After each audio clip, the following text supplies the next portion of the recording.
തെക്കൻ അറബിക്കടലിന് മുകളിൽ ചക്രവാത ചുഴി നിലനിൽക്കുന്നു. ഈ ചക്രവാത ചുഴിയിൽ നിന്ന് തെക്കൻ കേരളത്തിന് മുകളിൽ ന്യൂനമർദ്ദ പാത്തിയും രൂപപ്പെട്ടു. ഇതോടെ കേരളത്തിൽ വേനൽ മഴ ശക്തി പ്രാപിക്കും.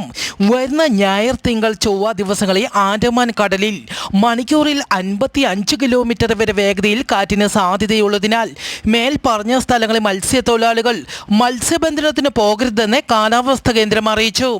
സംസ്ഥാനത്ത് ഇന്ന് ഒറ്റപ്പെട്ട സ്ഥലങ്ങളിൽ മഴയ്ക്കൊപ്പം മണിക്കൂറിൽ 50 കിലോമീറ്റർ വരെ വേഗതയിൽ കാറ്റിനും സാധ്യത. ശക്തമായ കാറ്റിന് സാധ്യതയുള്ളതിനാൽ പൊതുജനങ്ങൾ ജാഗ്രത പാലിക്കണമെന്നും കാലാവസ്ഥാ കേന്ദ്രം അറിയിച്ചു. മ്യാൻമാറിൽ കഴിഞ്ഞ ദിവസം 7.7 തീവ്രത രേഖപ്പെടുത്തിയ ഭൂകമ്പത്തിൽ 5000 പേർക്ക് പരിക്കേറ്റു. 3145 പേർ മരിച്ചു. 221 പേരെ കാണാതാവുകയും ചെയ്തു.